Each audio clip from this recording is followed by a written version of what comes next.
연끌을 해서 지금 집을 산다 이거는 좀 아닌 것 같아요. 시천으로 4억을 번다? 가능했던 거예요. 지금 무주택자분들은 어떻게 해야 됩니까? 두 가지로 좀 나눠볼 수가 있는데요. 네네. 뭐 연끌이든 뭐든 어쨌든 끌어올 수 있는 분들이 있고요. 그렇죠. 자금 조달, 그렇죠. 대출이든 뭐가 됐든 신대든 마통이든 이런 분들이 있고 네네. 그게 좀 어려운 분들이 이렇게 좀 두 가지로 나눠지거든요. 네. 그러니까 제가 생각할 때는 일단은 가점이 높은 무주택자 같은 경우에는 당연히 청약으로 가야죠. 가점이 높으면 뭐 신혼부부 특별 공급이 됐던. 근데 가점이 낮은데도 불구하고 청약을 아무리 기다려도 이분들은 안 되잖아요. 그렇다고 이분들이 연끌을 해서 이미 오른 서울이나 이미 많이 올랐잖아요. 근데 저는 이제 지금 현재 부동산을 절정이라고 봐요. 절정. 어떤 절정이? 그러니까 부동산 가격이 절정. 아, 가격이? 절정. 네, 절정. 여기서 좀 더 갈 수도 있고 할 수도 있지만 어쨌든 현재는 이제 그래도 어깨나 그래도 뭐 가슴까지는 왔다. 최고점에서. 물론 이제 나중에 정책이 어떤 식으로 방향이 바뀌냐에 따라 달라질 수 있겠지만 어쨌든 많이 오른 건 맞잖아요. 그죠? 서울 강남 같은 경우에 많이 올랐다. 근데 이렇게 많이 오른 가격을 가지고 연끌을 해서 지금 집을 산다. 이거는 좀 아닌 것 같아요. 제 생각은. 그러면 어떻게 전략을 짜야 되냐? 이런 분들은 오히려 좀 덜 오른 지역 있잖아요. 수도권 전략. 수도권 전략으로 가서 대신에 이거를 한 채만 산 게 아니라 두 채. 두 채요? 세 채. 세 채요? 네, 그게 가능해요. 왜 가능하냐면 우리가 시기를 조절하면 돼. 시기. 그러니까 예를 들어서 하나는 분양을 받는 거예요. 지금 뭐 미분양도 있으니까 이런 미분양을 받으면 이건 완공이 2년 후지 않습니까? 네. 완공이 2년 후고 지금 당장 수도권에 이제 전세를 끼고 아파트를 하나 사는 거예요. 구축. 네, 신축. 그러니까 준신축으로 사는 거예요. 자금에. 그러니까 서울이 아니고 좀 덜 오른 지역. 그럼 이제 두 채인데 지금 현재는 1주택이잖아요. 근데 이게 분양권이 이제 완공이 되면은 이게 이때 2주택이 되는 건데 일시적 1가구 2주택이 되는 거니까 요거를 이제 처분하면 되는 거잖아요. 그리고 이게 완공이 될 때까지 또 갭이 또 시간이 좀 있지 않습니까? 왜냐하면 기본적으로 완공이 한 2, 3년 후에 되는 거니까 그럼 아예 한 채를 더 사는 거예요. 중간에. 그럼 세 채지만 이것도 1년 지났다가 1년 있으면은 일시적 1가구 2주택이 이용되는 거고 분양권이 완공이 될 때까지는 또 2, 3년이 시간이 필요한 거니까 세 채지만 결국은 다 1주택인 거예요. 계속 서류상으로는 1주택으로 끌어나간다는 거죠. 그렇죠. 일시적 1가구 2주택을 하고 분양까지 하는 거니까. 그러니까 이런 식으로 하게 되면은 결국은 내가 2, 3년 후를 봤을 때는 이 세 채가 부동산 가격이 같이 오를 수가 있는 거니까 한 채당 만약에 한 2억씩만 올라도 6억이라는 돈을 벌 수가 있는 거예요. 미분양 지역을 잘 잡아야 되겠다는 생각이 그렇죠. 일단 들어요. 그렇죠. 예. 일단 그거는 어떻게 그래야 돼요? 그러니까 제가 또 하나 말씀드릴게요. 항상 하이 리턴 하이 리스크요. 제가 오늘 후레인 TV에 올렸는데 오픈 다 하려고 제가 왔어요, 사실은. 그래서 이거 방송 보시는 분들은 진짜 기회가 좋으신 거예요. 지금 몇 분 보시죠? 웬만해서는 제가 방송에서 이런 얘기 안 하는데 제가 오늘 다 오픈하려고요. 수익이 많이 날려면은 어떻게 해야 될까요? 누구처럼 유명 전문가들, 제가 누구라고는 언급 안 할게요. 뭐 서울이 좋다, 뭐 서울 좋다, 강남 살아. 압구정 현대 살아. 아니, 누가 모르냐고. 그쵸. 누가 모르냐고, 그거를. 돈이 없으니까 못 사는 거고, 현실적으로. 그게 아니라 사실은 돈을 벌려면 어떻게 해야 되냐면 아무도 주목하지 않을 때 참는 게 중요해요. 그렇잖아요. 아무도 주목하지 않을 때 딱 찾아서 그게 수익이 커지는 거예요. 예를 들면 2년 전에 김포, 제가 후레인 TV 처음 나왔을 때도 김포 주목하라고 얘기했잖아요. 네, 김포 요새 엄청 오르고 있거든요. 한 2억 정도가 올랐어요. 분양가 대비해서 2억에서 2억에서. 근데 그게 투자금이 그때도 말씀드렸지만 3,500밖에 안 들었어요. 3,500으로 두 채면은 7천이잖아요. 7천으로 2억이 두 채면 4억이니까. 7천으로 4억을 번다? 가능했던 거예요. 수익률적인 면에 봤을 때는. 그럼 그게 2년 전만 해도 김포 누가 주목했냐고요? 안 봤죠. 안 봤잖아요. 김포 안 봤어요. 그러니까 그때 들어간 사람들은 가장 큰 재미를 보는 거예요, 수익이.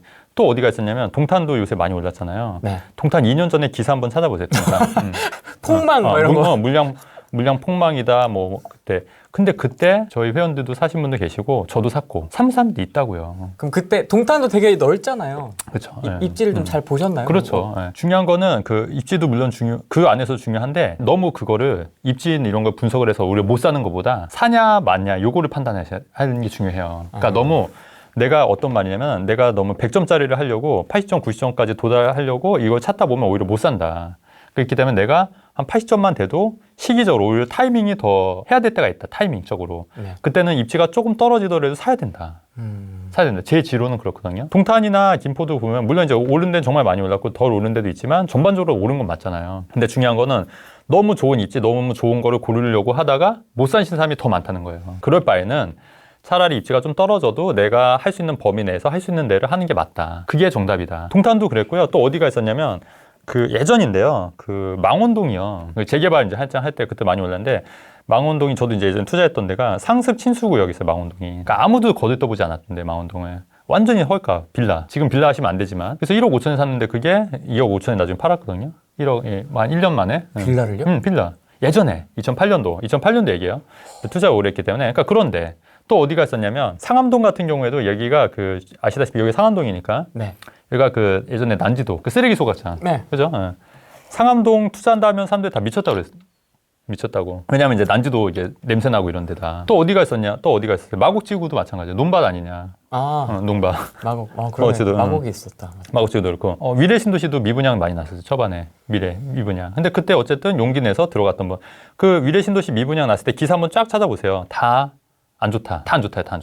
미래가 왜 미분양이 났죠? 그때 이제 경제가 2008년도 이제 금융위기 그때요? 예, 2013년, 14년도. 그러니까 한참 안 좋을 때. 예. 한참 부동산이 부동산은 이제 폭락한다. 부동산은 미쳤다.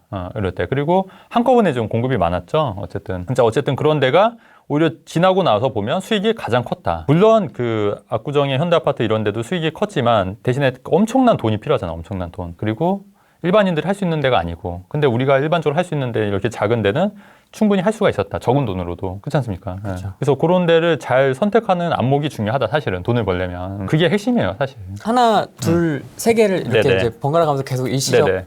2주택으로 계속 갈아타는 거잖아요. 매도 타이밍이나 이런 게 좀 꼬이면 아니요, 그러니까 위험하지 않나요? 그거를 잘 잡아야죠. 규제로 갑자기 묶이거나. 그러니까 근데 이런 건 있어요. 뭐냐면 현재 그 비규제 지역 같은 경우에는 1주택자까지는 규제 지역으로 묶인다 하더라도 비과세가 유지가 돼요. 비과세가. 그리고 맞아요. 그 조정지역으로 묶이게 되면 청주처럼 갑자기 조정지역으로 묶이게 되면 양도세 중과가 되니까.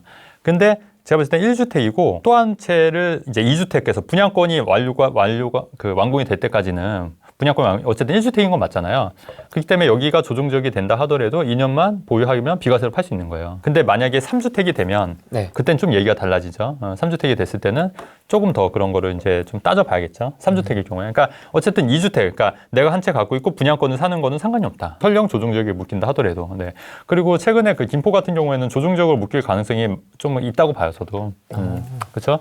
근데 어쨌든 1주택자들은 상관이 없기 때문에 많이들 물어보시는데 비조정 지역이 됐다 하더라도 조정 지역이 된다 하더라도 1주택까지는 2년만 보유하면 기존 비과세가 유지가 되기 때문에 거주를 안 하셔도 돼요. 그러니까 그런 부분은 참고하시면 될 것 같아요. 이분 선수네 이런 댓글이 있고요. 선수? 평택, 맞아. 평택 네네. 얘기도 좀 많이 나오고 있고요. 네네. 동탄도 전세가 난리군요, 이제. 그럼요. 예. 동탄 전세 폭락 엄청 쌌었는데. 그게 2년 전이에요, 2년 전. 그 완전 난리구나, 네. 지금 다시. 그리고 전세뿐만 아니라 매매가도 그때 완전히 그 마이너스 피도 많았어요. 마이너스 피. 올해 안에 사는 분양권은 주택수 포함 안 되죠.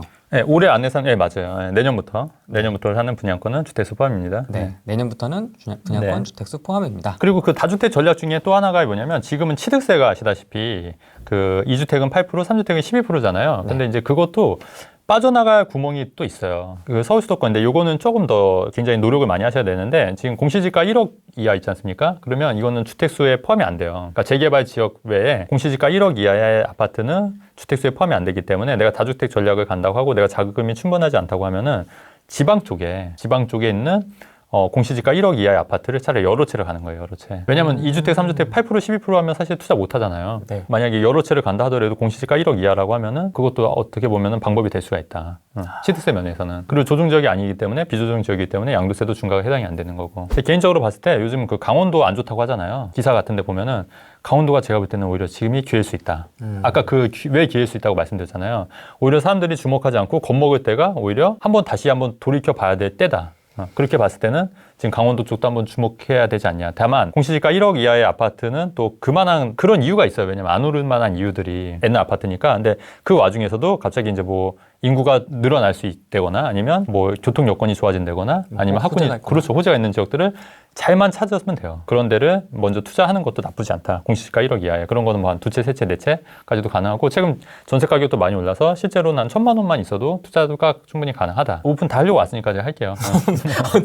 네. 청주 그 방사강 가속기 발표 나기 전에 청주 아파트 한 채 샀어요. 우린 필류 1차라고 검색해보시면 나오는데 그게 그 1억 4,500에 샀는데 전세를 이제 1억 3,500에 맞춘 거예요. 아, 진짜요? 1,000만 원.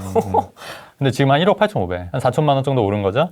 4천만 원 정도 올랐는데 대신에 이제 그리고 나서 조정지역 묶여버린 거예요, 청주가. 그래서 원래 저는 한 2년만 있다가 팔려고 했는데 조정지역으로 묶여있다 보니까 가져가는 걸로? 네, 가져가는 걸로. 네. 근데 여러분 이런 것도 생각하셔야 돼요. 어차피 조정지역, 청주라든가 지금 조정지역이 묶이지 않아야 될 때가 묶인 데가 많아요. 왜 양주라든가 맞아. 의정부라든가 청주라든가 이런 데 있지 않습니까? 근데 이런 데 조정지역이 묶였다 해도 낙심하지 마시고요. 그냥 기다리시면 돼요. 한 2, 3년. 지금 청주나 이런 데서도 지금 막 엄청나게 지금 반발 많이 하고 있잖아요. 그래서 이런 데는 풀린다. 그렇기 때문에 그냥 버티면 된다. 그러니까 보유자한테 지금 말씀하시는 거예요? 네네, 보유하신 분들은. 신규 진입에 대한 신규 이야기는? 진입하시는 분들은 이제 취득세가 8%, 12%이기 때문에 그런 데를 이제 다주택 전략으로 가는 건 좀 불리하다. 이제 신규 진입하시는 분들은 어떻게 가셔야 되냐면 아까도 말씀드렸듯이 가점이 높으신 분들은 청약으로, 가점이 낮으신 분들은 다주택 전략으로 가시는 것도 중요하고요. 그리고 예전처럼 다주택 전략으로 해서 여러 채 가는 전략보다는 똘똘한 한 채 전략으로 해서 똘똘한 한 채로 내가 갖고 있는 범위 내에서 2채 정도 혹은 3채 정도 이렇게 이제 시기를 이용한 2채, 시기를 이용한 3채 정도로 갈아타시는 전략이 훨씬 낫다. 그러니까 그렇게 이해하시면 돼요. 그 정책이 그래서 자꾸 이제 그런 식으로 가다 보니까 더 양극화는 될 거예요. 그러니까 수도권이랑 서울은 더 오를 거고 지방은 좀 떨어질 것 같은데 그 와중에도 이런 잘만 찾으면 공시지가 1억 이하의 아파트를 잘만 찾을 수 있다고 하면은 오히려 지금 어떻게 보면 또 기회가 될 수 있다. 그 거제도 같은 경우에도 예전에 제가 한 2, 3년 전에 그 거제도 갔을 때 그때 조선업이 엄청 안 좋다 보니까 아파트 가격이 폭락을 하더라고요. 한참 그랬잖아요. 그래서 제가 그때 생각할 때 이거 기회다. 근데 제가 사진 않았어요. 사진 않았어요. 왜냐면 그냥 귀찮아서 거제도까지 하기엔 좀 그런데 근데 기회라고는 생각을 했었어요. 근데 그때 샀던 분들은 아마 지금 많이 올랐을걸요. 거제도도. 근데 조선업이 언제 이게 회복이 될지 그래도 그때 그러니까 오히려 그 더 이상 떨어질 데가 없겠다. 완전 바닥이겠구나. 왜냐면은 본연의 가치라는 게 있잖아요. 부동산이. 근데 본연의 가치가 그때 내가 볼 때는 막 새 아파트가 2억대였을 거예요. 2억도 한 1억 8천 2억대로 막 떨어졌을 때요. 그래서 와 진짜 싸다. 어제 그렇게 그러니까 워렌 버핏 투자하는 스타일이 그런 거잖아요. 진짜 쌀 때 사서 그냥 오래 갖고 있으면 언젠가 본연의 가치가 올라오는 거니까 그냥 그때 파는 거잖아요. 그럼 그 방사관 가속기 전에 청주에는 왜 가신 거예요? 그걸 왜 매수하신 거예요? 그냥 여유자금이 있어서 하나 사야겠다. 규제 안 돼 있는 데 찾다가 비조정자 해서 그건 가진 않았고요. 전화로 사셨군요. 네, 전화로. 그래서 하나 여유자금 좀 있어가지고 하나 까였는데 근데 그 청주 같은 경우에도 보시다시피 방사관 가속기 발표 전에 이렇게 떨어졌었어요. 그러니까 완전 바닥이었어요. 근데 방사관 가속기 때문에 다시 원상태로 돌아온 거지 오른 게 아니에요. 그러니까 여기도 바닥이구나. 바닥이구나 이런 생각이 들어서 이제 샀던 거죠.